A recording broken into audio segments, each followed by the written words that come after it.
Hello friends, I hope you're fit and fine. Today we will learn about the de Broglie wavelength and Heisenberg uncertainty principle. So these two topics covered in this lecture. So first we will start the de Broglie wavelength and next one is Heisenberg uncertainty principle. In my last video I was the complete introduction part of this chapter. Into the introduction part of this chapter we complete the there are two types of physics. One is classical mechanics, another is quantum mechanics. Into the classical mechanics, the study of macroscopic system. It is a large.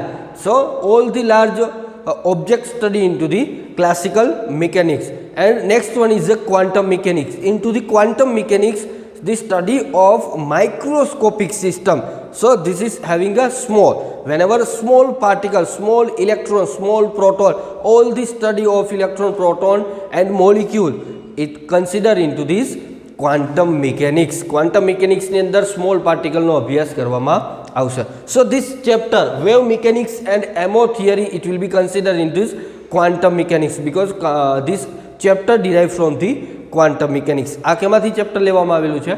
Quantum મિકેનિક્સમાંથી લેવામાં આવ્યું છે.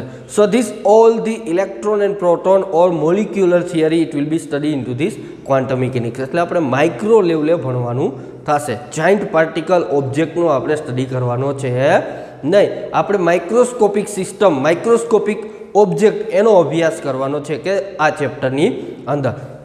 તો next આપણે ચાલુ કરીએ de Broglie wavelength. This is the ask for the 1 mark અથવા તો 2 માર્કની અંદર ક્યારેક પૂછાય છે એટલા માટે આપણે કરાવી છે. નકર આ ઇન્ટ્રોડક્શનનો પાર્ટ છે, બરાબર? એટલે આપણે ઇન્ટ્રોડક્શન પાર્ટની અંદર કન્સિડર કરેલો નથી. ક્યારેક 1 અથવા તો 2 માર્કની અંદર પૂછી શકે. Give the wavelength of de Broglie અથવા તો de Broglie wavelength. Give the de Broglie wavelength. So first of all this light, બરાબર? પહેલા જમાનામાં એવું માન્યતા હતી, means light behave as a wave. Light it will be behave like wave. Wave તરીકે શું કરશે? વર્તશે. કોણ કરશે? Light. because light it will be give deflection, બરાબર? લાઇટ ડિફ્લેક્ટ થશે. ડિફ્લેક્શન મીન્સ શું થશે? કોઈ પદાર્થ ઉપર તમે લાઇટ અથવા તો વેવ તમે એના ઉપર પસાર કરશો એટલે શું થશે? ડિફ્લેક્ટ થશે. એની દિશા ચેન્જ કરી નાખશે. એની દિશા શું કરી નાખશે? ચેન્જ કરી નાખશે. એને કહેવાશે ડિફ્લેક્શન. તો લાઇટને તમે કોઈ સ્લીટમાંથી પાસ કરો તો એનું ડિફ્લેક્શન થશે. કઈ રીતે? જો માનો કે અહીંયાથી આપણે લાઇટ છે, આ માનો કે ટોર્ચ છે, આ શું છે? ટોર્ચ છે, બરાબર? Source of light. આ શું છે? સોર્સ. અહીંયાથી આ રીતની લાઇટ આવે છે, બરાબર? This is still source of light. અહીંયા વચ્ચે આપણે રાખી દઈએ એક સ્લીટ. આ સ્લીટ છે, માનો કે અહીંયા this is the slit, opaque, બરાબર? આર પાર જોઈ શકાતું નથી, પડદો છે. So this light whenever pass throughout this slit, at that time this light it will be deflect, બરાબર? અહીંયા શું થશે? ડિફ્લેક્ટ થશે. Means it give the deflection. Light give the deflection. So deflection give only by the wave. Wave જ શું કરશે? અહીંયા deflection આવશે, એની દિશા ચેન્જ થશે. અહીંયા પડદો હશે, આને શું કહેવાશે? સ્લીટ કહેવાશે. તો લાઇટ છે, વચમાં આપણે સ્લીટ રાખી દીધી. સ્લીટ રાખી દીધી એટલે અહીંયા ગેપ હશે અને આ ઓપેક હશે, આર પાર જોઈ શકાતું હશે નહીં. તો જ્યારે આની વચ્ચેથી લાઇટ પાસ થશે, whenever pass the light throughout this slit, at that time light will be give the deflection. Deflection આપશે, દિશા ચેન્જ થશે. આનું ડિફ્લેક્શન થશે એટલે દિશા ચેન્જ થશે. It means that so only give the deflection by the wave. Wave જ શું કરશે? ડિફ્લેક્શન આપશે. એટલે અહીંયા લાઇટ કયા તરીકે વધશે? It is a behave like wave. પછી થોડા વર્ષો થયા એટલે અમુક સાયન્ટિસ્ટો આવ્યા, બરાબર? તમારા અને મારા જેવા સાયન્ટિસ્ટો આવ્યા કે light it is also behave like particle. Light particle તરીકે પણ વર્તે છે. Particle light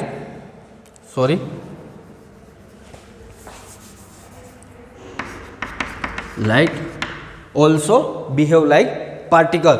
So this light it is behave as a wave as well as behave as a particle. particle તરીકે પણ વધશે ને વેવ તરીકે પણ વધશે. તો કઈ રીતે પ્રૂવ થશે? તો એક જે પ્રેક્ટિકલ કરી એના ઉપરથી પ્રૂવ થઈ જાય કે this light it will be behave like a particle. particle તરીકે વધશે. કઈ રીતે? whenever we take the metal, બરાબર? metal. So this is the metal. કોઈ પણ મેટલ લઈ લેવાની, એના ઉપર શું કરવાની, light it will be strike on to this metal. અહીંયા શું લઈ લેવાની, લાઇટ લઈ લેવાની. અહીંયા લાઇટ લઈ લીધી કોઈ પણ. હવે એ મેટલ ઉપર સ્ટ્રાઇક કરાવશું, મેટલ ઉપર આપાત કરશું.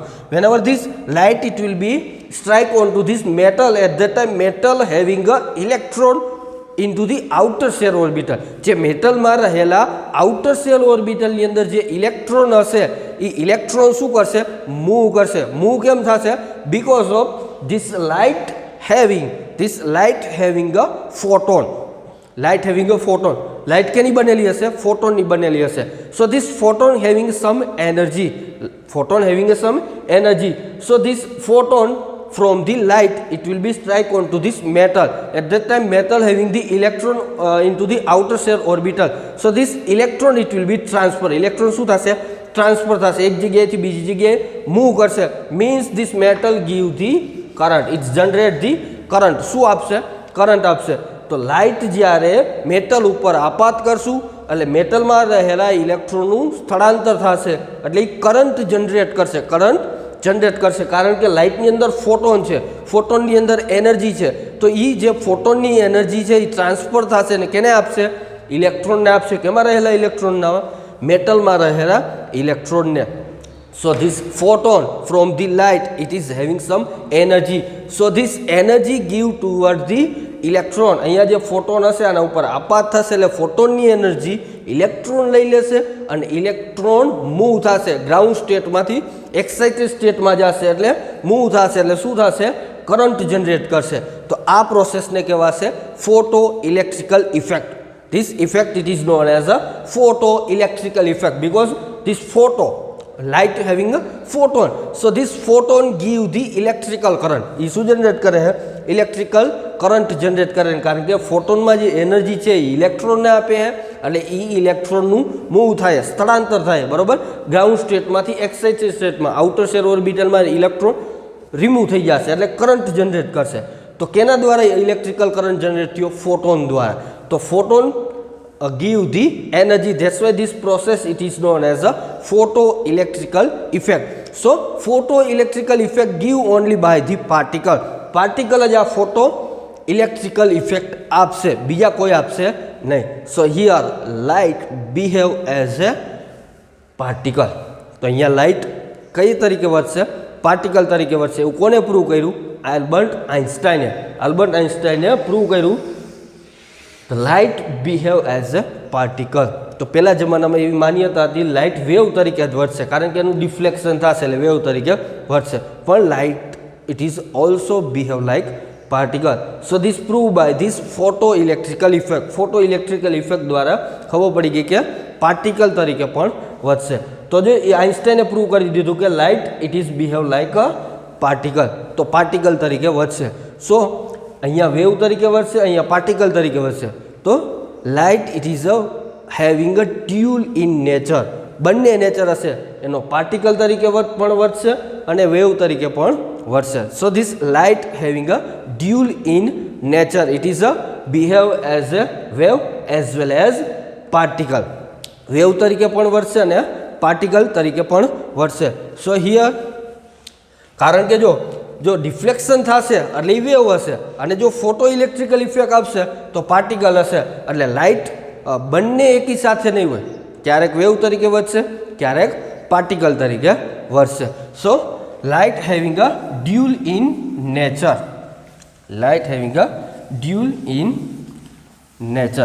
લાઇટનો કેવું હશે, light having a dual in nature કેવું હશે, બંને નેચર હશે. It is behave as a wave as well as particle. તો વેવ તરીકે પણ વધશે અને પાર્ટિકલ તરીકે પણ વધશે. પછી આ બધું કમ્પ્લીટ થઈ ગયું એટલે ડી બ્રોય આવ્યો. ડી બ્રોય શું કહે કે તમે કહો છો કે વેવ રહ્યું પાર્ટિકલ તરીકે પણ વધશે, બરોબર. Can particle behave as a wave? De Broglie say that can particle behave as a wave? Particle behave કેની તરીકે કરશે, વેવ તરીકે કરશે. Because this wave it is behave like a particle. So here de Broglie say that the particle behave as a wave. Particle પણ wave તરીકે વધશે એવું પૂછ્યું. So de Broglie say that yes, particle it is also behave like a wave તરીકે પણ વર્તે. શું લીધું એને? ઇલેક્ટ્રોન લીધો. તો ઇલેક્ટ્રોન શું છે? It is a particle. It is a microscopic particle. Electron is a microscopic particle. So electron શું છે? પાર્ટિકલ છે. તો એને શું કીધું કે electron also behave like particle, sorry wave, also behave as a wave. તો અહીંયા શું લીધું? પહેલાં લાઇટ કઈ છે? વેવ છે. તો એ પાર્ટિકલ તરીકે વર્તે છે એવું સાબિત કર્યું આઇન્સ્ટાઈને ફોટો ઇલેક્ટ્રિકલ ઇફેક્ટ દ્વારા. બરાબર. So light it is a dual in nature, wave as well as particle. તો ડી બ્રોઈએ કીધું can particle behave as a wave? જો વેવ પાર્ટિકલ તરીકે વર્તા હોય તો પાર્ટિકલ વેવ તરીકે વર્તશે. સો de Broglie say that yes, electron can also behave like wave તરીકે પણ વર્તશે. એને શું દીધું? હાઇપોથિસિસ આપ્યું, તથ્ય આપ્યું. એ માનીને હાલવાનું કે electron it is a particle. Electron શું છે? પાર્ટિકલ છે. તો એ પાર્ટિકલ છે એ વેવ તરીકે પણ વર્તશે એવું કોને કીધું? De Broglie. એવું તથ્ય આપ્યું, હાઇપોથિસિસ આપ્યું. Means it is known as a hypothesis. તથ્ય છે માનીને ચાલવાનું છે. Electron it is a particle, it is also behave like wave, એવું એને તથ્ય આપ્યું ડી બ્રોય. પછી ડિવિઝન એન્ડ જર્મર એ બે સાયન્ટિસ્ટ હતા. એને શું કર્યું? ઇલેક્ટ્રોનનું ડિફ્લેક્શન કરાવ્યું. Davisson and Germer. બરાબર. આ બંને સાયન્ટિસ્ટે શું કર્યું? ઇલેક્ટ્રોનનું ડિફ્લેક્શન કરાવ્યું. શું કરાવ્યું? Deflection. So deflection only give by the wave. Deflection કોણ આપશે? Only give by the wave. તો પ્રૂવ થઈ ગયું અહીંયા electron behave as a wave because this electron it is give deflection. deflection કોણ આપે? મેં તમને કીધું તો અહીંયા સ્લાઇટ લઈને લાઇટ ડિફ્લેક્શન થાય છે એનો meaning it is a behave as a wave. So division and Germer prove that electron can be deflection. Electron can be deflected. બરાબર. that's why the electron it is also behave like wave. તો આ જે તથ્ય હતું જે D બ્રોયનું એ તથ્ય કેવું પડી ગયું? સાચું પડી ગયું. એ કોને પ્રૂવ કર્યું? ડિવિઝન એન્ડ જર્મન નામના સાયન્ટિસ્ટ એને ઇલેક્ટ્રોનનું ડિફ્લેક્શન કરાવ્યું. ડિફ્લેક્શન કરાવ્યું ઇટ મીન્સ ધેટ ડિફ્લેક્શન કેનું થાય? વેવનું જ થાય, બીજા કોઈનું થાય નહીં. તો વેવ તરીકે અહીંયા ઇલેક્ટ્રોન વર્તે છે. સો here light it is behave as a wave as well as particle, dual in nature. So de Broglie say that electron is a particle, it is also behave like wave. Here it is a prove that division and German it will be prove that electron can be deflection, that's why electron behave as a wave. So electron also dual in nature, particle as well as wave. આનો પણ nature કેવો હશે? Dual in nature. Dual in nature બંને કેવો હશે? Nature હશે. કઈ રીતનો? પાર્ટિકલ તરીકે પણ વર્તશે અને વેવ તરીકે પણ વર્તશે. બરાબર. એને ઇક્વેશન આપ્યું કોને? ડી બ્રોયે. Lambda is equal to h upon p. So this is the wavelength of de Broglie. બરાબર. લખાય ડી બ્રોગ્લી, બોલાય ડી બ્રોય અથવા ડી બ્રોગ્લી બોલો તો પણ ચાલે. It give the wavelength h is equal to h upon p. This is known as a Planck constant. Planck શું કીધું હતું? અહીંયા કીધું હતું light is behave like a wave and also it is behave like a particle. Max Planck. બરાબર. This is the h. h it is known as a Planck constant. h બરાબર શું થશે? Planck constant. Planck constant. બરાબર. 6.6 10⁻⁻34 joule પર second. Planck constant h કેટલો થશે? 6.626 multiply with 10⁻⁻34 joule પર second. એ constant છે. કેનો છે? h. પ્લાન્ક કોન્સ્ટન્ટ છે. Here p means momentum. p means momentum. p means momentum. So this momentum it is also right by the mass multiply with velocity. So lambda also right by h divided by mv. So this is known as a wave equation for the de Broglie. de Broglie નું આ શું છે? wave equation છે. Here lambda means wavelength and h means Planck constant, p means momentum. So this momentum it is also right by mv. Here m means mass of particle,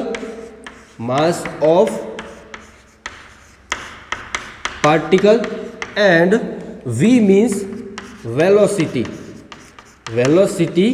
of particle, so here h is equal to lambda is equal to h upon p. H means Planck constant, p means momentum. So this momentum it is also write by h upon mv. P is equal to mv. P means શું થશે? P is equal to mv થશે. અહીંયા લખી દો because p is equal to mv. P means momentum. It is also write by mass multiply with velocity. Mass divide multiply with velocity. It is known as a momentum. Momentum write by the p. બરાબર? માસ અને velocity એ બંનેનું multiplication કરશો એટલે શું મળશે? Momentum મળશે. તો p તરીકે આપણે અહીંયા શું લખ્યું? mv લખ્યું. h is equal to h upon mv. h means Planck constant, m means mass and v means velocity. So this prove that lambda is equal to h upon mv. આ equation આપ્યું. આ equation કેના માટે આપ્યું? Wavelength ગોતવા માટે. તો wavelength કેની હોય? વેવની. તો વેવ ઇલેક્ટ્રોનની અહીંયા તમે માસ મેકો, બરોબર? 9.1 10⁻31 kg અને વેલોસિટી મૂકો 2.10⁻+6 મીટર પર સેકન્ડ. એ મૂકો એટલે અહીંયા તમને ઇલેક્ટ્રોનની વેવલેન્થ મળી જાય. તો માસ એકદમ પાર્ટિકલનું ઓછું, માસ ઓછું, બરોબર? તો વેવલેન્થ વધારે. હવે અહીંયા તમે માસ વધારે મૂકો, માનો કે આપણું માસ મૂકી દો અહીંયા કેજીમાં આવે, કેટલું બહુ વધારે. તો જેમ એમ વધારે એમ લેમડા ઓછો. તો જે મોટા પાર્ટિકલ હશે એની વેવલેન્થ કેવી હશે? એકદમ સૂક્ષ્મ, માઇનોર, ન માપી શકાય એવી વેવલેન્થ હશે. કારણ કે એકદમ કેવી આવશે? બિકોઝ ધી એમ ઇઝ હાય. એમ જેમ વધારે હશે, માસ જેમ વધારે હશે એમ લેમડા કેવો હશે? એની વેવલેન્થ કેવી હશે? ઓછી હશે. તો ક્યારે વેવ તરીકે વર્તશે અને ક્યારે પાર્ટિકલ તરીકે વર્તશે એ તમને હવે ખબર પડી જાય. ઇલેક્ટ્રોન પાર્ટિકલ તરીકે પણ વર્તશે અને વેવ તરીકે પણ વર્તશે, બંને તરીકે વર્તશે. Because electron give the photo electrical effect as well as electron give a deflection. That's why electron it is behave as a particle as well as wave. તો વેવ તરીકે વર્તશે એ અહીંયા સાબિત થઈ ગયું. કારણ કે અહીંયા તમે ઇલેક્ટ્રોનની અહીંયા માસ મૂકો, અહીંયા વેલોસિટી મૂકો, પ્લાન્ક કોન્સ્ટન્ટ મૂકો તો લેમડા તમને મળી જાય. લેમડા મળી જાય કાં તો એંગસ્ટ્રોમ કાં તો મીટરની અંદર મળશે, બરાબર? અહીંયા લેમડા એંગસ્ટ્રોમની અંદર તમને અથવા તો મીટરની અંદર બંને સેમ યુનિટ છે કે ના વેવલેન્થના, બરાબર? તો એ વેવલેન્થ તમને ઇલેક્ટ્રોનની મળી જશે. તો અહીંયા પ્રૂવ થઈ જાય છે કે આ જે ઇક્વેશન છે એ કોને આપ્યું છે? De Broglie wavelength. This is equation. It is known as a de Broglie equation. જેમ પાર્ટિકલ નાનો સૂક્ષ્મ હશે, માસ નાનો એમ લેમડા મેં વધારે, બરાબર? વેવલેન્થ કેવી થશે? વધારે થશે. અહીંયા તમે માસની વેલ્યુ વધારે રાખો. આપણે રનિંગ કરી, આપણી તમારે વેવલેન્થ ગોતવી તો આપણું માસ મૂકો, આપણી વેલોસિટી મૂકો, બરાબર? બંને મૂકી દો અહીંયા, માસ અને વેલોસિટી. પ્લાન્ક કોન્સ્ટન્ટ તો છે 6.626 10⁻34 જૂલ પર સેકન્ડ, બરાબર? Joule multiply with second, sorry. તો અહીંયા મૂકી દો અને માસ મૂકી દો, આપણી વેલોસિટી મૂકી દો એટલે વેવલેન્થ બહુ માઇનોર આવશે, એકદમ માઇનોર. એટલે તમે ન ગણી શકાય 10⁻34 -35 એવી વેવલેન્થ મળશે. એટલે એકદમ કેવી આવશે? નહીં, બરાબર, એકદમ સૂક્ષ્મ વેવલેન્થ આવશે. અને જેમ પાર્ટિકલ મોટો એમ વેવલેન્થ ઓછી, જેમ પાર્ટિકલ નાનો એમ વેવલેન્થ મોટી. તો ઇલેક્ટ્રોન વેવ તરીકે વર્તશે. એવું કોને કીધું?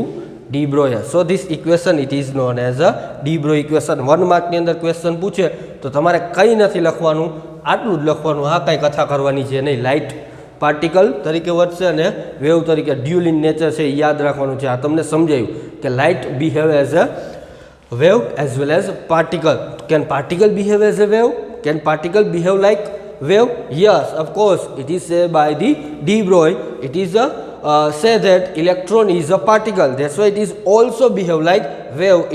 It will be proved by the division and German. It take practical from the electron deflection process. એને પ્રેક્ટિકલ કર્યો, બરાબર? અને બતાવી દીધું કે ઇલેક્ટ્રોનનું ડિફ્લેક્શન થાય. It means that electron behave like a wave. તો વેવ અને પાર્ટિકલ બંને છે એવું જર્મનના ડિવિઝન અને જર્મન નામના સાયન્ટિસ્ટે પ્રૂવ કરી દીધું. પહેલાં હાઇપોથિસિસ આપ્યું હતું, મીન્સ એને તથ્ય આપ્યું હતું કે આ તથ્ય માની નાનો કે પાર્ટિકલ છે ઇલેક્ટ્રોન, બરાબર, એ વેવ તરીકે વર્તે છે એવું માની નાનો, એવું માનતા હતા. અને પછી આને પ્રેક્ટિકલ કર્યો અને પ્રૂવ કરી દીધું કે ઇલેક્ટ્રોન વેવ તરીકે વર્તે છે. પછી વેવલેન્થ આપી, કોને આપી? ડી બ્રોઈએ, h/mv. કોઈ પણની તમારે વેવલેન્થ ગોતવી હોય बराबर, जेनो मास होय अने जे मूवेबल होय, बराबर, जेनी वेलोसिटी होय, ऊभा ऊभा कांई तमने वेवलेंथ मळे नहीं, स्थिर होय एनी वेवलेंथ न मळे, बिकॉज वेलोसिटी जीरो तो इन्फाइनाइट थई गई, कंई मळे नहीं। समजाय कि नहीं? तो अहींया शुं थशे, तमारे वेलोसिटी होवी जोईए, मास होवुं जोईए। मास अने वेलोसिटी जो बंने हशे तो तमे अहींया लेमडा कोई पणनो तमे गोती शको, वेवलेंथ तमे गोती शको। मास जेम मोटुं एम वेवलेंथ नानी, मास जेम नानो एम वेवलेंथ मोटी, आ याद राखवानुं छे। So this is the all about the de Broglie wavelength. It will be asked into 1 or 2 mark, आटલું જ લખવાનું થશે, બરોબર। આ ઇક્વેશન અહીંયા તમારે where h is equal Planck constant, p means momentum, p is also write by mass multiplied with velocity. It is known as lambda is equal to h upon mv. It is the equation of de Broglie wavelength. So next we will learn about the Heisenberg uncertainty principle. So friends, next topic is the Heisenberg uncertainty principle. Heisenberg નો અનિશ્ચિતતાનો સિદ્ધાંત, બરાબર, નિશ્ચિત નથી, નક્કી નથી, અટે છે, શું છે? Heisenberg, બરાબર, હાઇઝનબર્ગ અનિશ્ચિતતાનો સિદ્ધાંત, હાઇઝનબર્ગ અનસર્ટેનિટી પ્રિન્સિપલ। તો હાઇઝનબર્ગ શું કહે છે? જો માઇક્રોસ્કોપિક કોઈ પણ સિસ્ટમ હોય, એકદમ સૂક્ષ્મ સિસ્ટમ હોય, એની પોઝિશન અને મોમેન્ટમ કઈ જગ્યાએ છે, પોઝિશન મીન્સ કઈ જગ્યાએ છે, બરાબર। માઇક્રોસ્કોપિક સિસ્ટમ કોઈ પણ હોય, માનો કે ઇલેક્ટ્રોન લઈ લે, electron it is a microscopic system or object. So this electron cannot be measure position and momentum exactly and simultaneously.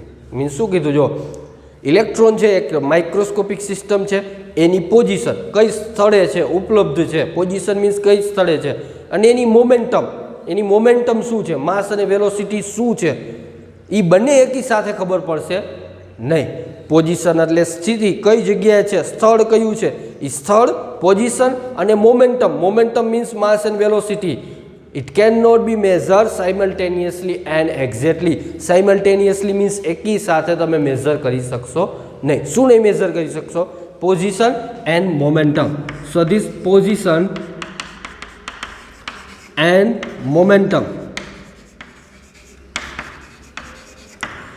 So momentum and position of electron or microscopic system, આપણે અહીંયા લઈ લીધું ઇલેક્ટ્રોન, પોઝિશન અને momentum કેનું? ઇલેક્ટ્રોનની. we cannot calculate, we cannot determine exactly